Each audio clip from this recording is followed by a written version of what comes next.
Bonsoir et bienvenue dans les rendez-vous de l'info. Ce dimanche, je vous propose une fois de plus de revenir sur l'actualité de cette semaine à Mayotte. Que s'est-il passé? Nous allons le découvrir en compagnie de mon invité que je m'en vais retrouver. Suivez-moi.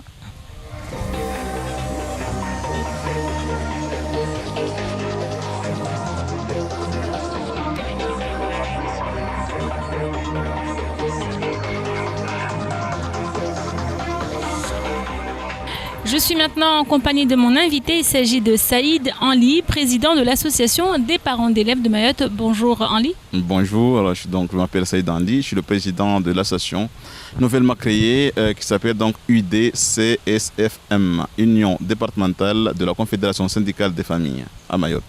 D'accord, merci beaucoup Henli. Donc on va avec vous parler de l'actualité à Mayotte comme d'habitude dans cette émission. On va commencer par ce sujet qui a fait quand même grand bruit cette semaine, cette affaire des bébés congelés au CHM. On regarde ce reportage. Des nourrissons mort-nés qui s'entassent dans un congélateur domestique. L'histoire aurait tout d'un mauvais film d'épouvante, mais c'est pourtant une réalité. Au CHM de Mamoudzou, cette situation existe. De nombreux enfants mort-nés ne sont jamais récupérés par les parents qui sont censés prendre en charge l'inhumation. Alors, problème d'infrastructure ou de moyens, toujours est-il que le directeur des pompes funèbres n'a plus inhumé de nourrissons mort-nés depuis le mois de mars. La méthode qui doit être mise en œuvre est simple. Il appartient à l'hôpital, qui a l'autorité de prendre attache avec la mairie de Mamoudzou, mairie du lieu de décès, afin d'obtenir, en fournissant une liste exhaustive, les permis d'inhumer correspondants. En précisant sur cette demande auprès du service d'état civil que le relais est assuré par la société de pompes funèbres en charge de l'inhumation. Bon, tant qu'on ne me demande pas d'y aller, je ne peux pas le faire. La dernière fois, c'était le 19 mars. Pour le porte-parole des cadis, ces nourrissons ont tous reçu les rituels religieux. Ils sont prêts à être inhumés. Alors pourquoi ne le sont-ils toujours pas? El Mamoun ne semble pas posséder les réponses. Le problème vient en actualité n'est pas une mauvaise chose. Parce que ça permet quelque part de faire le bilan, le point de la convention que nous avons signée avec le CHM. Moi, je vais aller faire mes propres enquêtes pour avoir des éléments d'information précises sur pourquoi il y aurait des empilations des bébés et il n'y aurait pas depuis mars jusqu'à ce jour demande d'inhumation. Au-delà de ces nourrissons, c'est tout le problème de la gestion des défunts qui semble sous-jacente. L'État devrait, pour faire respecter les lois de notre pays, faire en sorte que les élus remplissent leurs obligations. Il y a un gros travail qui a été fait. Les cimetières dans les communes commencent à avoir le jour de façon à peu près correcte, sauf en ce qui concerne le système des concessions et des plans. On ne sait pas où sont enterrés les gens dans les cimetières. Et à titre d'exemple, c'est la raison pour laquelle les services techniques de la mairie de Mamoudzou ne veulent plus creuser au cimetière de Mgombani parce qu'ils ne savent pas où ils ont fait les derniers enterrements. Depuis plusieurs années, le directeur des pompes funèbres se bat pour que l'État et les communes s'unissent pour construire des infrastructures funéraires dignes de ce nom, afin que les morts cessent de patienter dans des containers ou des congélateurs. Une histoire quand même alarmante, une histoire qui a beaucoup fait parler. Saïd, qu'est-ce que vous en pensez de cette affaire? En fait, cette affaire, je pense que la plupart donc, de la population de Mayotte est quand même choquée de voir ces images, d'entendre déjà ces enfants, ces bébés congelés comme c'est des mabawa, quoi. Donc rien que ça, déjà, ça touche beaucoup à tout être humain.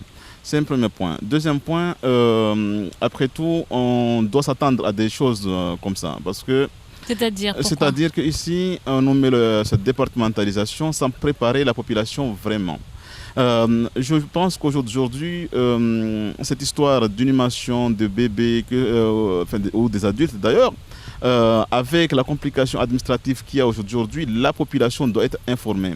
Informée par les cadis, informée parce que ce sont les cadis qui sont en avant, donc qui suivent ce dossier, informée par les maires, parce que c'est surtout eux qui ont cette partie administrative en charge, puisque l'inhumation... dans la logique des choses, le permis d'inhumation doit partir de la mairie. Aujourd'hui, on sait que nos cimetières restent encore des cimetières avant la départementalisation jusqu'à maintenant. C'est-à-dire, pas d'électricité, pas d'eau. Ce n'est pas vraiment des cimetières au nom de la mairie. C'est des cimetières, des terrains, voilà, des villageois qui ont conçu jusqu'à maintenant. Or, là, encore une fois, on nous met encore le charrue avant le bœuf. Pas d'information. Pas de préparation, et d'ailleurs jusqu'à maintenant on n'a pas entendu un maire qui a dit que je prends en charge ce dossier, j'informe ne serait-ce qu'informer sa population. Je ne parle même pas de construire, voilà, même pas, enfin, la construction de ces cimetières n'est même pas en jeu. On a eu le cas des Muzungu morts qui doivent être enterrés donc dans ces cimetières. Qui pose encore ce souci. Donc je pense qu'aujourd'hui c'est l'un des problèmes majeurs à régler, parce qu'on ne sait pas quand est-ce qu'on va mourir, on ne sait pas qui va mourir en premier, les blancs, les noirs, les jaunes, peu importe, mais ce problème-là se pose. Il y a un problème en tout cas aujourd'hui que les maires doivent prendre conscience de ce dossier-là assez rapidement. Donc pour vous, la mairie doit s'engager de plus en plus et plus fermement et montrer quand même un petit peu le chemin à suivre pour qu'on ne se retrouve pas dans des situations comme celle-là. Je pense qu'actuellement on est vraiment dans en tout cas sur ce dossier-là, il y a vraiment urgence pour agir. Agir ensemble, la population, les cadis, l'administration, le CHM, avec toutes les parties concernées, assez rapidement, que les cadis, que les maires fassent même le tour du monde, le tour du village, peu importe, mais il y a urgence à traiter sur ce dossier-là. À construire les cimetières, à informer la population, que tout le monde soit au courant de ce qui se passe, et voir après les tarifs de ce transport-là, parce que ça coûte cher. Quand une famille qui est endeuillée, qui doit débourser des sommes assez importantes, même 100 euros. Des fois, c'est plus cher. On n'est pas tous pareils, on n'est pas tous logés à la même enseigne. Il y en a qui peuvent le sortir, il y en a qui ne peuvent pas. Donc, ça pose un gros souci quand on est déjà endeuillé et qu'encore, ça vient s'ajouter. C'est encore un autre problème. C'est une double peine quelque part, on va dire. Voilà. On va continuer, Saïd, avec cette grève à la SMAE, la Société Mahoraise des Eaux, qui continue. Les salariés ne sont pas contents des négociations. On regarde ce reportage, Saïd, on en parle juste après. La tension était palpable ce matin du côté du siège de la SMAE. Les négociations qui devaient reprendre dès l'aube ont été annulées en raison du refus de la direction d'entamer les débats en présence des délégués départementaux FO et CFDT. M. Elanziz et M. Balache exclus. Les salariés ont refusé tout dialogue. Ils se foutent de nos gueules. Et ça, c'est le mot. Ils ne veulent pas. Si négociation, c'est pour tout le monde. On a été sollicité par nos délégués syndicaux. C'est eux qui représentent le département. Comment se fait-il démocratiquement qu'ils ne veulent pas que ces deux bonhommes soient présents? Je veux dire M. Elanziz et M. Balahache. C'est inacceptable. On est dans un département français et qu'on lit bien les textes. Si c'est le cas, nous, on refuse catégoriquement. Et j'appelle à la population de se préparer, puisque nous, les deux syndicats, CFDT et FO, on a prévu déjà des actions. Pour manifester leur mécontentement, les salariés ont marché depuis le siège de la SMAE jusqu'au rond-point de la Barge. Une première action et des menaces de coupure d'eau pour faire face à ce qu'ils considèrent comme du mépris. Ils refusent de négocier. Donc pour nous, c'est un mépris total et que de toute manière, c'est nous les organisations qui ont signé le préavis de grève. Il faut passer par nous pour négocier, il faut passer par nous pour essayer de faire signer un protocole de fin de conflit. Donc de toute manière, nous, en tant que, moi personnellement, en tant que SG du Force ouvrière, je serai obligé d'être dans ces réunions de négociation. Donc c'est ça ou rien, sinon, comme vous le voyez, la grève continuera. Voilà. Une seule des 8 revendications initiales est pour l'heure réglée. À 14h, les négociations ont repris à la Diecte, mais le conflit semble loin d'être résolu, car les salariés sont décidés à aller jusqu'au bout, même si pour cela, ils doivent mettre leurs menaces à exécution. des salariés mécontents qui menacent même de couper l'eau. Saïd, ça vous inquiète pas? En fait, ça ne m'inquiète pas dans un sens où on sait qu'à un moment ou un autre, quand les gens sont là, en ont marre, ils passent par des fois même, ils passent outre la loi. Donc, en tout cas, on espère que les deux parties avanceront dans le bon sens pour qu'il n'y ait pas cette coupure d'eau ou ces coupures d'eau, parce qu'il peut y avoir à tout moment, tout le monde en a besoin de l'eau, il peut y avoir des morts, on a envie de faire les rituels, et bien là on sera bloqué par exemple. Donc je pense que les deux parties n'iront pas jusqu'à là. Ceci dit, ce sont des choses des fois que les gens réclament depuis un bon moment, essaient de négocier, et malheureusement on arrive à un moment de blocage, et bien, vous savez, il faut passer par là pour avoir quand il n'y a pas de discussion, quand il n'y a pas d'avancement, il faut passer par là, et malheureusement on peut aller jusqu'à aller des fois faire des choses qui ne sont pas du tout catholiques. Alors on voit que dans les revendications des salariés de la SMAE, ils demandent également la même chose que leurs collègues de l'extérieur. On voit que c'est une tendance en ce moment à Mayotte, dans les grèves, les Mahorais veulent être logés à la même enseigne que les autres. Vous cautionnez, vous êtes d'accord avec cette logique, bien sûr, Saïd, j'imagine? Alors, je cautionne cette affaire-là, mais par contre, il y a deux choses. Il y a deux cas qui se présentent ici à Mayotte. Il y a les travailleurs qui demandent l'égalité par rapport à leurs homologues métropolitains, réunionnais, peu importe. Parce que c'est légitime, ils font le même travail, ils sont là au service de la population, donc ils doivent être traités de la même façon. Si la Constitution française parle de l'égalité et de liberté, il faudrait absolument que cette égalité enfin se mettre ici en place à Mayotte, parce qu'on n'est pas département, on a voulu être département, c'est pour aussi avoir les avantages comme les inconvénients. Aujourd'hui, si chaque fois on nous dit il faut attendre, il faut aller doucement, il faut faire ceci, on adapte, c'est pas un département. Dans ce cas-là, qu'on revote, qu'on nous pose une autre question, mais pas du tout de la départementalisation. Ceci dit, il y a un autre cas qui actuellement, en tout cas, qu'on le vit, qu'on a toujours vécu, mais maintenant qui, de plus en plus, les Mahorais, les travailleurs Mahorais n'acceptent pas, c'est le fait d'être dans la même entreprise et que les collègues venant d'ailleurs pour quelques missions, pour quelques années, pour quelques mois, touchent plus, voire plus, et en plus ont des avantages en nature ou en numéraire, peu importe, que les homologues qui sont ici. Donc ça commence déjà, comme vous le savez, c'est pas d'aujourd'hui, c'est pas la SMAE, mais ça date depuis quelques années en tout cas de cela. Et c'est pas que cette entreprise-là. Donc c'était une question en fait qu'il fallait soulever au sein des entreprises locales pour vraiment alerter contre ces injustices, ces inégalités entre les salariés. Je pense qu'aujourd'hui, si on veut vraiment bâtir ce jeune département, il faut mettre tout à plat, parce qu'il y a des choses qui marchent ou qui ont marché, qu'on a laissé, ou il y a des choses qui marchent qu'il faut continuer à améliorer.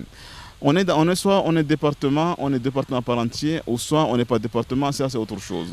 Là, actuellement, les conventions collectives que les salariés demandent, l'égalité parfaite, en gros, que les gens demandent, tout ça nécessite vraiment maintenant une table ronde, parce que ça ne s'arrêtera pas. De jour en jour, il va y avoir des grèves par-ci par-là. À un moment ou un autre, ces entreprises-là, ces travailleurs-là, il va y avoir une réflexion générale, et là, ça va faire mal à ce pays-là. C'est qu'on va, si vous voulez, qu'on revive encore la grève de la vie chère, je pense qu'on n'est pas trop loin. Et ça va faire mal à ce pays-là dans tous les sens du terme, parce que Mayotte va mal. Mayotte est dernier partout. Quand vous prenez les chiffres pour l'éducation nationale, on est les derniers. Quand vous prenez la misère, on est les premiers. Enfin, ça ne va pas. Il y a beaucoup de choses à changer, il y a des mentalités à changer. Mais ça demande vraiment une bonne communication, un travail de fond. Et qu'on arrête de mettre les colliers à tout va, à toute personne, alors qu'il y a vraiment un travail de fond à faire. Je me demande si vraiment nos élus, quand ils partent ailleurs à la métropole, à La Réunion, ils ont les colliers de fleurs, quoi. Il faut à un moment ou à un autre arrêter ça, parce que maintenant, il y en a marre, quoi. Il faut prendre les choses au sérieux, prendre en considération cette population qui souffre, parce qu'à un moment ou à un autre, Mayotte, je ne sais pas ce qui va se passer, quoi. Et alors ça, dans peu de temps. Alors, vous parlez des élus, on va aller du côté de la mairie de Mamoudzou. Certains agents commencent vraiment à hausser le ton, puisqu'ils se retrouvent face à des odeurs nauséabondes qui les empêchent de travailler. Et on regarde ce reportage pour comprendre ce qui se passe. Saïd, le gardien des locaux, dort sur place. Asthmatique, il explique avoir fermé le portail ce matin car depuis vendredi dernier, il ne peut plus dormir ni manger sur place. Horrifié, il craint que sa santé ne se détériore à cause des odeurs irrespirables.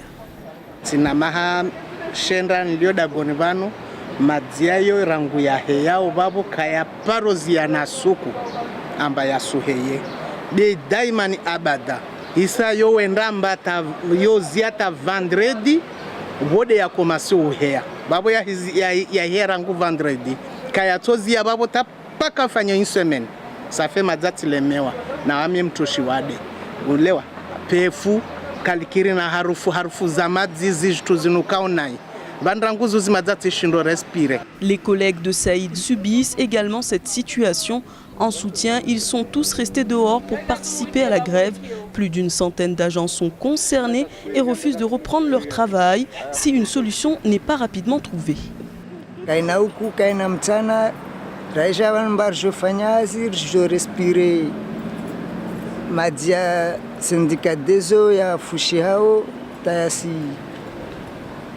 Balisampu karishindara respire eri nzuri beris respire tu eri mbovu donc leo rihimi ridai ruambe ma domana watu ambashtwini isirtambisha hunu wana wenshi na shtuyo babo tamwisoni meso babo tojo kawawade wasi sababu ya shtuyo. Saïd et ses collègues ne souhaitaient pas se mettre en grève, mais les conditions inhumaines dans lesquelles ils exercent ne sont plus supportables. Une grève due à des odeurs d'excréments qui vient s'ajouter à la longue liste des mouvements sociaux à Mayotte affligeants.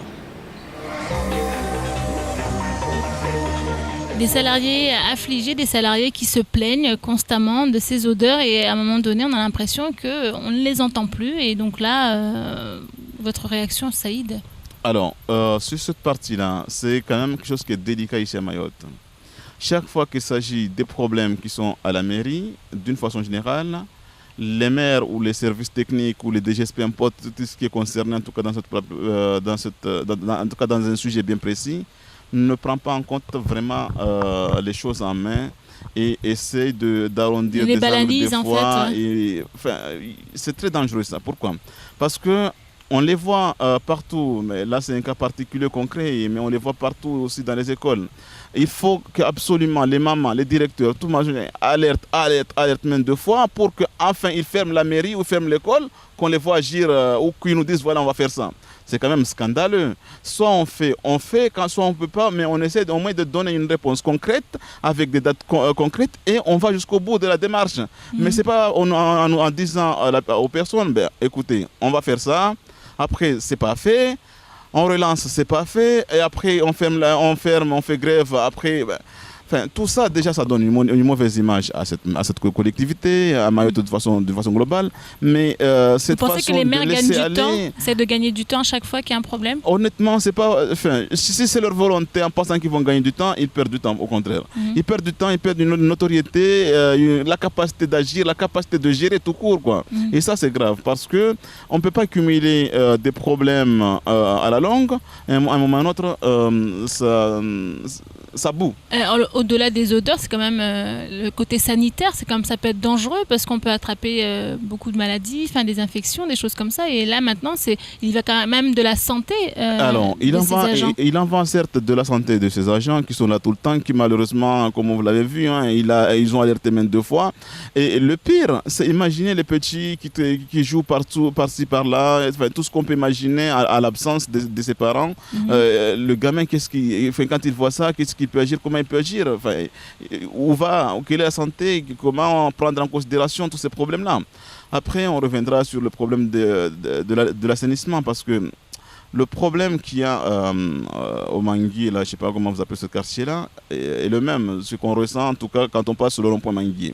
Et le pire, c'est que vous avez juste au-dessus une école avec des enfants qui sont là pendant des années et des années, qui subissent le même problème. Comment est-ce que les parents, comment est-ce que la collectivité, comment est-ce que toutes les gens qui sont concernés pour cette affaire laissent passer des choses comme ça? Comment est-ce qu'on peut laisser un enfant dans des odeurs nauséabondes 24 heures sur 24, 7 jours sur 7? C'est inadmissible. Je ne sais pas si vous, en tant que parent, vous pouvez laisser vos enfants là-dedans. Moi, j'ai eu un cas... Qu'est-ce que vous préconisez alors?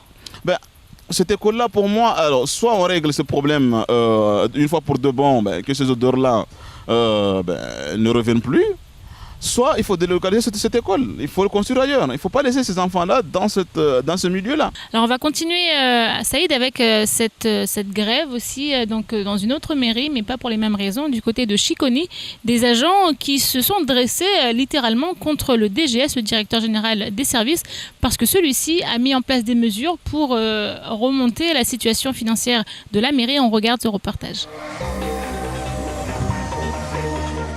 En prenant les rênes à la mairie de Chiconi, Daniel Anassi était loin de penser qu'il se retrouverait quelques mois plus tard au cœur d'une virulente polémique, au point d'être poussé vers la sortie sans préavis.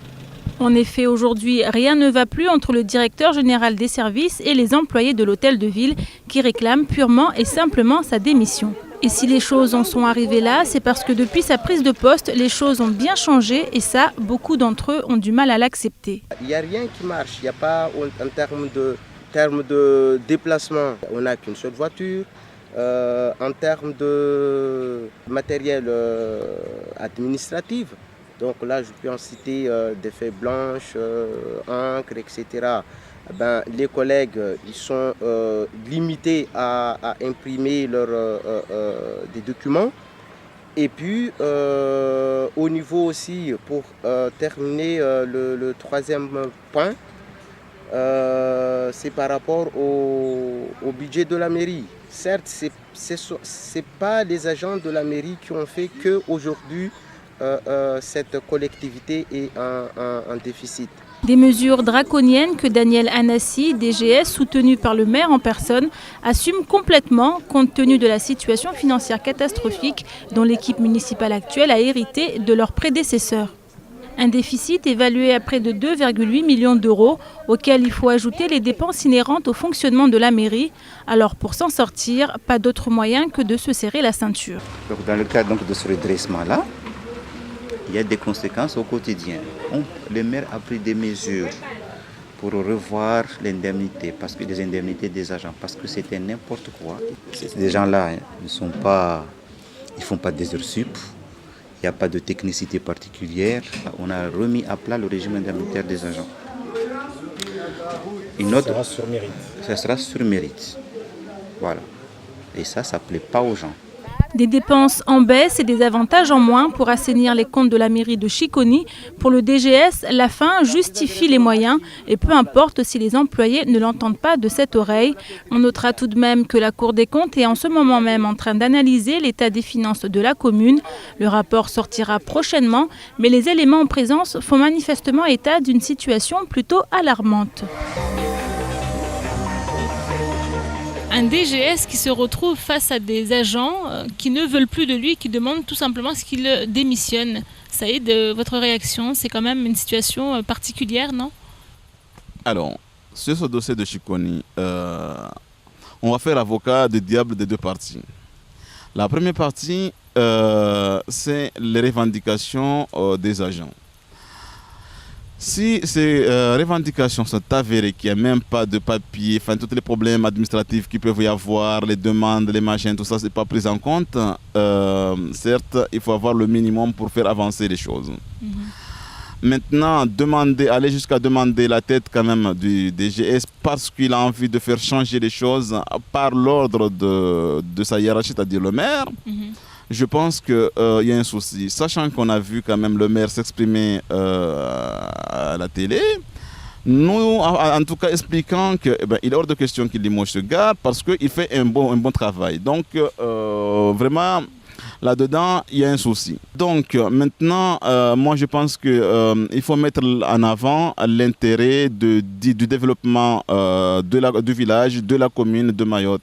Il faut à tout moment, si le maire est d'accord, si le maire le dit haut et fort que son adjoint, enfin son DGS fait un travail important, un travail remarquable, je pense que c'est apaiser un peu la situation pour repartir vraiment dans le bon sens. Merci beaucoup Saïd. C'est ici que s'achève la première partie des rendez-vous de l'info. On revient tout à l'heure juste après la pub pour terminer l'émission bien sûr.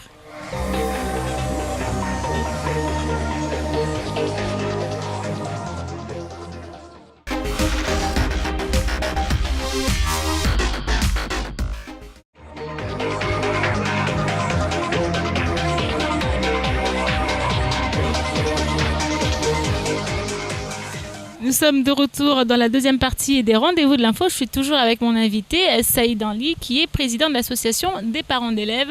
Saïd, on continue à parler de l'actualité ? On continue. Vous êtes d'accord ? Alors on va continuer avec ce sujet, cette mauvaise nouvelle, on va dire, parce que c'en est une, pour Mayotte, qui est classée au premier rang des territoires d'Europe les plus pauvres. On regarde ce reportage, Saïd. On le sait, le 101e département français est affligé de nombreux maux.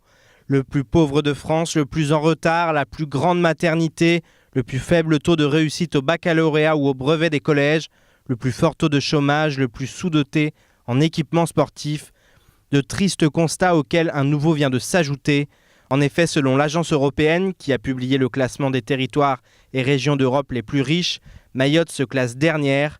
Ainsi, le PIB par habitant ne représente que 26,4% de la moyenne européenne, avec ses 7 900 € par an et par habitant.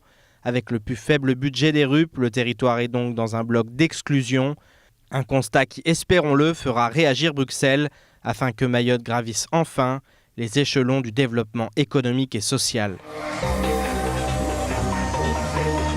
Encore une fois, Saïd, Mayotte est pointé du doigt. Mayotte, mauvais élève. Mayotte, dernier de la liste, on va dire, même si aujourd'hui c'est un classement qui le place au premier rang, mais des plus pauvres. Qu'est-ce que vous en pensez ? Je pense que ce n'est pas étonnant aussi que vous le pensez, parce que depuis toutes ces années-là, on a vu quand même l'évolution de Mayotte. Il n'y a pas vraiment eu des infrastructures qui permettent de faire, de développer l'économie. Il n'y a pas eu des grandes entreprises, des grandes enseignes dans l'île. Tout ce que vous regardez aujourd'hui, c'est des petites structures qui viennent à peine de se mettre en place. Donc, dans un premier temps, ce n'est pas très étonnant de voir ça. Par contre, maintenant, peut-être que c'est arrivé jusqu'au niveau européen. Peut-être que les gens vont prendre, en tout cas nos élus vont prendre quand même conscience et prendre en compte surtout de cette notion, en tout cas de ce classement, pour nous aider, pour faire avancer l'île. Mais là, il y a vraiment un travail. Il faut avoir des gens formés, forts, imposants, s'imposer pour faire avancer les choses. Parce que quand chaque fois on se compare avec La Réunion, quand on voit que la route de la littorale qui est en train de se construire à La Réunion, où ils sont partis sur un budget de 1,6 milliard pour en arriver pratiquement, parce que ça va dépasser aux alentours de 3 milliards, 4 milliards, et que pour Mayotte, ils mettent que 250 millions d'euros avec tout ce qu'il y a à faire, parce que quand vous prenez, ne serait-ce que depuis tout ce temps-là... Après, il faut dire aussi que les élus réunionnais vont chercher aussi les fonds, vont, comme vous dites, savoir des élus qui sont à la hauteur des projets qu'on veut mettre en place. Exactement ce que je dis maintenant, il faut des élus forts, responsables, déterminés, qui savent où aller, qui savent où taper, qui savent quelle porte tirer pour avoir donc... les sous pour avoir, en tout cas pour faire avancer ce dossier-là. Parce que l'Europe, c'est comme une armoire. À l'intérieur, il y a plusieurs tiroirs. Et les tiroirs chaque tiroir doit avoir un projet à l'intérieur pour le développement de cette île. Quand vous prenez le contournement de Mamoudzou, depuis tout ce temps-là qu'on en parle, ça doit coûter... Ça devient problématique encore plus ça doit coûter pratiquement dans les 600 ou 1 million d'euros. 600 millions, 600 millions, 800 millions, on ne sait pas trop, on n'a pas trop de défis, mais sûrement ça va dépasser les 200 millions déjà. Quand vous prenez le pont que nos élus rêvent depuis toujours, nous en tout cas nous font rêver, c'est aux alentours de 200, 300 millions, 400 millions, on ne sait pas. Donc moi je pense qu'aujourd'hui il faut vraiment, encore une fois, il y a des projets qui sont là, en tout cas des débuts de projets. Il faut vraiment les retravailler pour ne pas perdre du temps, pour ne pas perdre les fonds. Et surtout qu'après, ça soit un truc utile. Aujourd'hui, quand vous regardez, en tout cas, il y a urgence pour ce contournement de Mamoudzou parce que ça va de soi. C'est l'économie de l'île qui est simplement bloquée.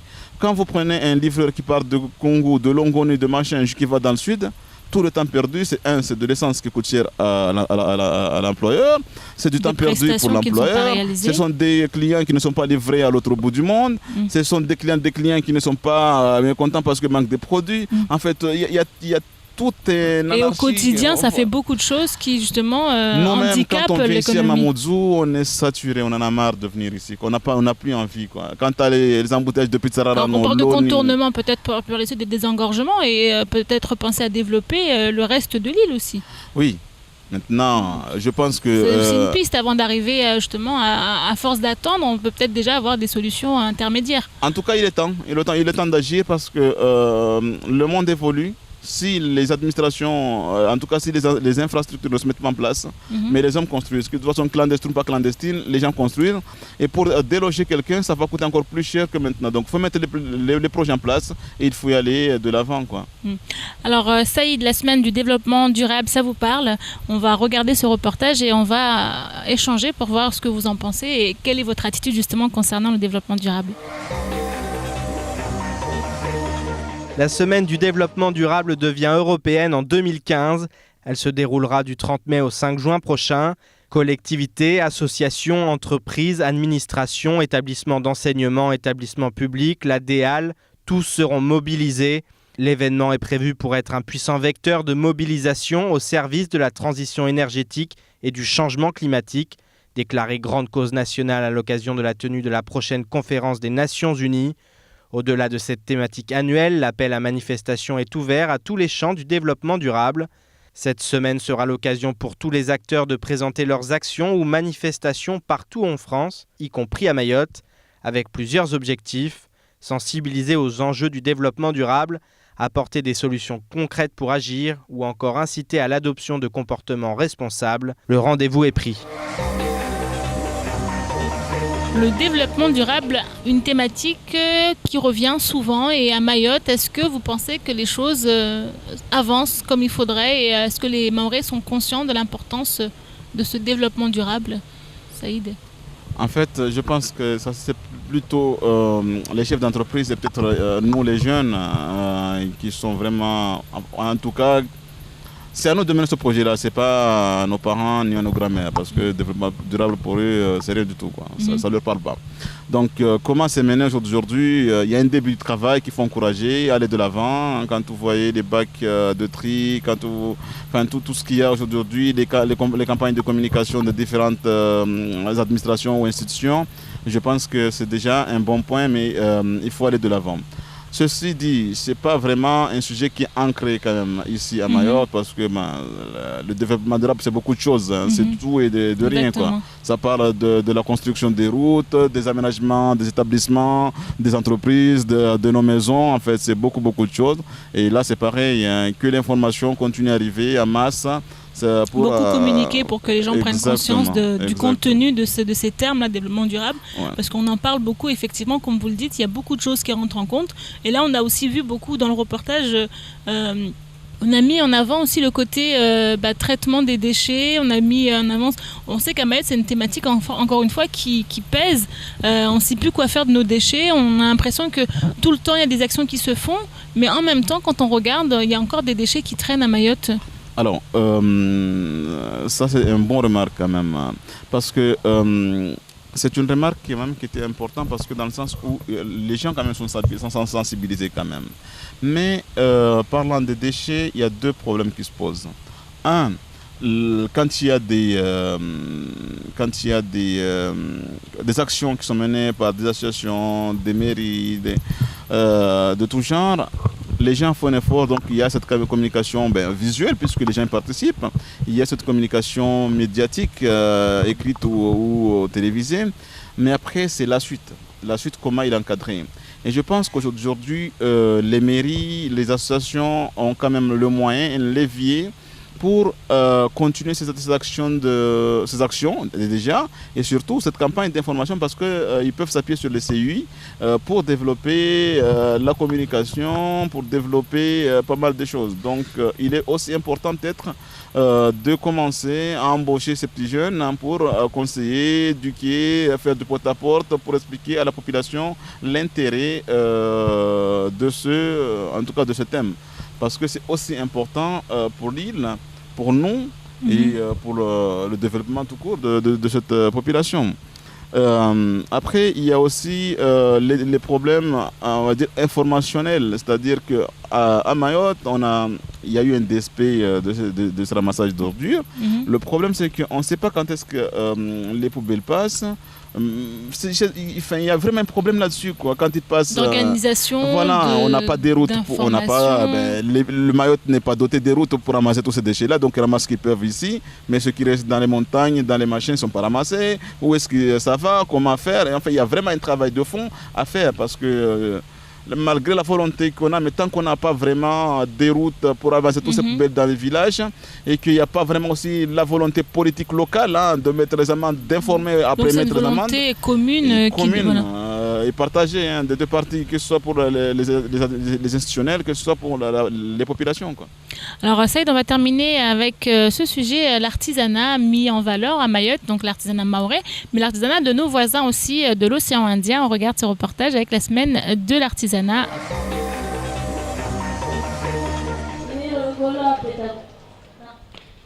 me sens bien. Et c'est la première fois qu'on me masse en plus. Nickel. Alors c'est le hama, c'est un massage sur chaise. Donc en fait, en faisant des points d'acupression, je vais venir détendre tout le corps et tout réénergiser. Alors en 5 minutes, la personne va être détendue. Massage sur siège, broderie traditionnelle, plats locaux et objets artisanaux, tout est réuni dans ce forum pour valoriser et exposer les artisans mahorais, mais aussi de la région océan Indien. Le public se familiarise et afflue au fur et à mesure de la semaine. Les visiteurs peuvent ainsi rencontrer les artisans locaux tout en découvrant la tradition des îles voisines.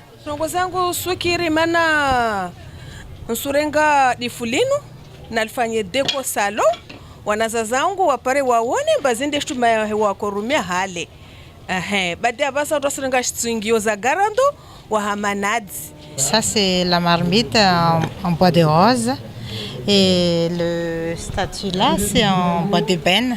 Ça c'est de bois sacré. Un moment pour rencontrer et goûter aux saveurs locales. Pour la semaine du goût et du pain, les boulangers et restaurateurs sont réunis sur le parvis du comité du tourisme, sans oublier la charmante Tambati avec le Msinzano qui accueille les visiteurs toujours avec son éternel sourire qui reflète la beauté de la femme mahoraise. Je vends quand même le Msinzano. Il y a plusieurs différentes de Msinzano. Vous voyez, il y a du jaune. Il y a du jaune, masque tam-tamouaz, il y a masque naturel, masque blanc, vous avez le zoukouba, il y a pas mal de choses à vendre.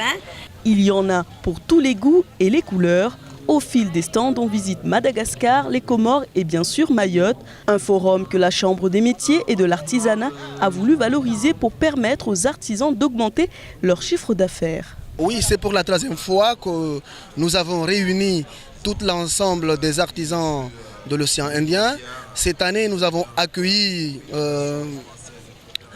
plus d'une trentaine d'artisans venant des Comores et plus d'une trentaine venant de Madagascar et le reste vient de Mayotte. Nous avons réuni cette année plus de 100 exposants, c'est vraiment formidable, c'est vraiment réussi au niveau des participants à cette manifestation. Le forum fermera ses portes ce dimanche, alors il vous reste encore 4 jours pour en profiter. Alors l'artisanat mis en avant, mis en valeur, valorisé sur la place de la République pendant plusieurs jours. Saïd, vous y avez été? Moi personnellement, je n'ai pas encore eu le temps d'y aller, mais je pense que ce week-end j'y serai. C'est une bonne chose, dans le sens où déjà il y a un partage entre les artisans locaux et ceux de la région. Ceci dit, aujourd'hui, tout le monde le sait qu'à Mayotte, il y a un problème qui est donc dû sur le chômage. Et que ça, ce genre de forum ou de foire, peu importe comment on peut les appeler, les jeunes surtout doivent être présents dans ces instances pour regarder, observer, questionner. Et qu'après, derrière, il y ait une vraie politique d'accompagnement de ces jeunes. Parce que quand on a vu la jeune femme qui a ouvert son entreprise avec les aides qu'il a eues, même si on sait que les aides restent des aides. Elle aimerait bien avoir les fonds nécessaires pour faire avancer sa boîte, recruter, pourquoi pas, ainsi de suite. Donc, il y a aussi vraiment une vraie politique d'accompagnement des jeunes qui veulent créer leur propre entreprise, que ce soit artisanale ou autre d'ailleurs. Et ça manque beaucoup.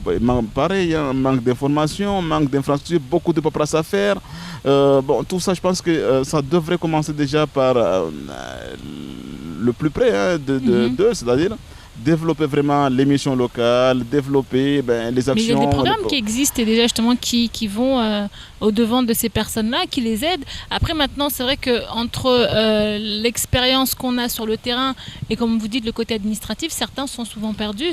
Mais encore une fois, ça n'empêche que ici c'est quand même une mise en avant qui est intéressante et qui ouvre peut-être, comme vous dites, des portes et des vocations à certains jeunes qui aujourd'hui sont en recherche d'emploi. C'est une bonne piste aussi. Oui, comme je le dis, moi je pense honnêtement que c'est une bonne initiative. Il faut que ça continue, ça perdure.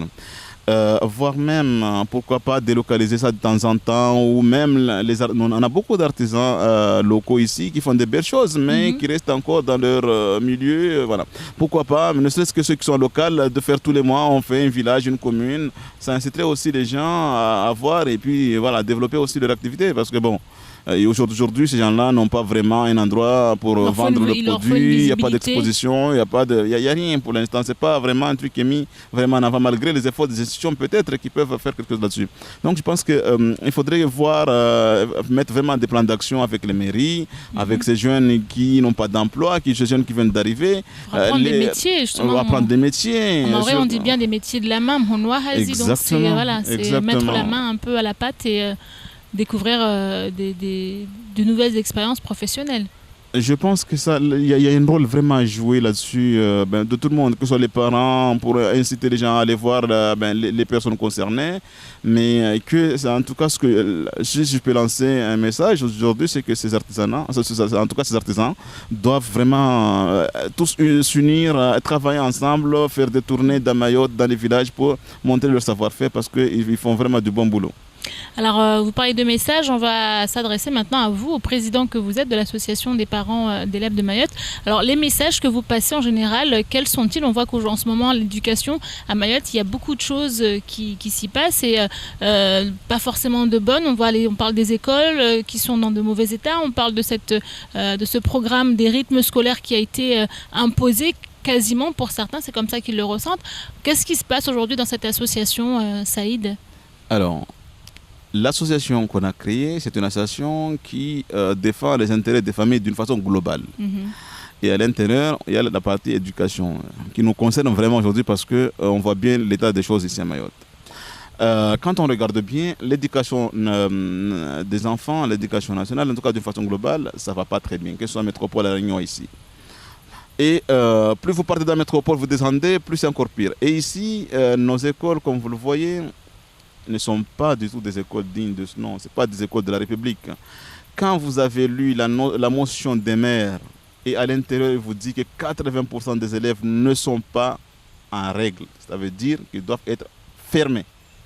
Et que ce sont nos autorités, soi-disant nos hommes de loi, la préfecture ou eux-mêmes, les maires, qui donnent l'autorisation quand même d'ouvrir ces écoles. Ils ont encore de la chance que Mayotte, on n'est pas encore trop administratif, on ne peut pas porter plainte, mais il y a eu beaucoup de problèmes dans ces écoles. Il y a eu des viols, des tentatives de viol, des bagarres, des enfants, enfin, il y a de tout, des enfants blessés.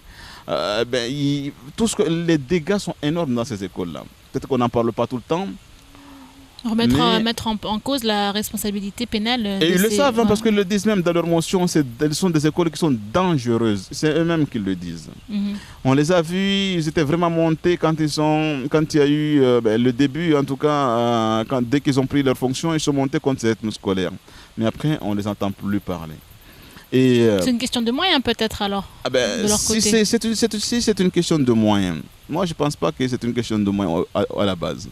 C'est que ces rythmes scolaires, nous, parents d'élèves, on n'a pas du tout été informés d'une façon générale de cette affaire. Il n'y a pas eu de réunions avec les vrais parents d'élèves, parce que même s'il y a certains parents d'élèves, soi-disant, qui étaient dans ces réunions-là, il n'y a pas eu de retour d'information dans les villages, dans les écoles.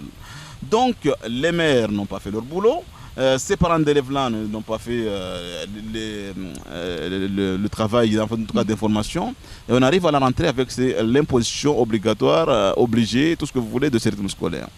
Le problème, c'est que vous comprenez bien, ici à Mayotte, la structure même n'est pas adaptée. Si ces rythmes scolaires existent déjà en métropole ou ailleurs, c'est parce qu'il y a une question de climat. Hein, on ne se réveille pas pareil que la métropole. On n'a pas les mêmes horaires. Nos écoles n'ont pas du tout en fait, c'est pas le même contexte du tout. Non, c'est pas le même contexte. Nous sommes quand même dans un pays quand même religieux, qu'on veut quand même toujours garder dans tout cas cette partie-là. Et que aller à l'école du lundi au vendredi, du matin, midi, soir, ne laisse pas ces enfants-là cette éducation qu'ils avaient. Après, aujourd'hui, avec tous les problèmes qu'il y a, parce qu'en métropole, il y a des cantines qui sont là, il y a les salles de repos, il y a tout, il y a des aires de jeu. Alors, on va me dire peut-être pas tout, mais peu importe, en tout cas, les 90% des écoles, ils sont bien équipés par rapport à ici. On a les formateurs, on a les encadreurs, on a tout ce qu'il faut. Ici, on nous met un truc, vraiment tout, sauf de l'éducation de l'enfant. Et quand vous entendez, c'est pour l'intérêt de l'enfant, c'est pour l'éducation de l'enfant. Franchement, un enfant, vous allez le torturer dans une école pourrie comme ça. Je vais vous raconter une histoire. On a eu une réunion avec l'inspecteur et le conseil pédagogique dans une école. Et je vous dis, on a commencé à 8h30 et à 10h, tout le monde est parti. Ils ont commencé à 9h30 à partir un à un parce que même tout le monde était en sueur dans cette école-là. Vous imaginez les enfants qui sont là toute la journée. C'est pas possible. Donc ils sont torturés sur 35-32 degrés tous les jours, du lundi au vendredi.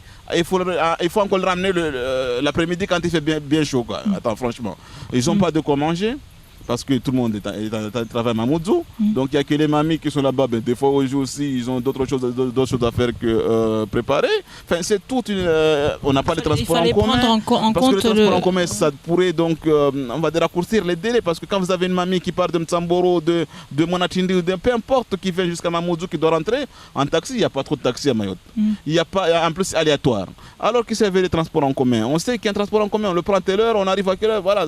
Donc aujourd'hui, toutes les paramètres ne sont pas pris en compte en tout cas pour ça, et je pense qu'il faut vraiment arrêter ça. En tout cas, c'est ce que nous demandons par rapport à la pétition qu'on est en train de faire signer aux parents d'élèves de tout Mayotte.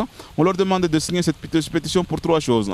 On nous demande la suspension de ce décret, donc de cette mise en place des séries ici à Mayotte, tant que 3 choses ne sont pas faites, c'est-à-dire la rénovation des écoles, la construction des cantines, la formation du personnel, cantine, salle de repos, encadrement pour assurer ces pauses méridiennes. Et la rénovation des écoles. Quand il parle de 600 salles de classe à l'époque, je pense qu'aujourd'hui on a dépassé largement ça, c'est pas le chiffre. Donc il y a vraiment un programme vraiment adapté. Ça c'est la première chose. Deuxième chose, après, c'est un travail en local. Je pense qu'aujourd'hui, ce rythme scolaire va amener le périscolaire qui va amener donc encore des fonds à sortir au niveau donc, des parents. C'est comme les goûters. Aujourd'hui, même si on paye 19 €, je sais pas, peu importe. Mais ça, c'est quelque chose qui est quand même à étudier. Il devrait y avoir une enquête pour savoir qu'est-ce qu'on va mettre en place, comment et combien ça va coûter aux parents. Parce que si on me dit qu'un enfant paye 100 €, à l'année, au mois, au trimestre, peu importe, je dois multiplier ça par le nombre d'enfants que j'ai, c'est un problème. Et est-ce que j'ai les moyens? Donc il y a vraiment un travail de fond à mener là-dessus. Quand on entend certains maires, soi-disant qu'ils vont construire des réfectoires, mais on ne met pas un réfectoire avant la cantine. Donc qu'est-ce qu'il va y avoir encore? S'ils vont rester dans cette réfectoire pour manger des goûters, je suis désolé. C'est pas encore, on n'est pas encore. Donc soyons tous ensemble, mais remettons-nous à table, rediscutons de ces conditions-là parce que c'est pas possible. Donc là, on fait signer cette pétition, on va monter un dossier à Paris pour demander la suspension de ces rythmes scolaires-là.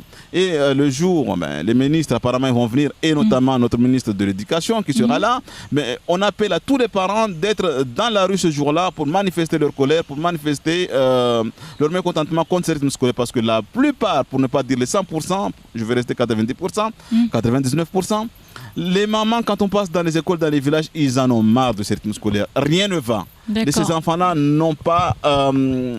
il y en a qui décrochent même, ils ne vont plus à l'école. Donc ça c'est un problème, on prépare encore des futurs délinquants pour demain. Ça c'est un gros problème. Ils ne sont pas à l'école, ils ne sont pas à l'école coranique, ils ne sont pas dans les mosquées, ils sont ailleurs. Ils traînent. Merci beaucoup Saïd, on voit que justement il y a beaucoup de choses à régler ici à Mayotte et vous participez justement au fait que les choses avancent. Merci à vous Saïd pour vos précisions. Et c'est ici que s'achèvent les rendez-vous de l'info. Merci à vous de l'avoir suivi. Je vous dis à la semaine prochaine avec de nouveaux invités, de nouvelles infos.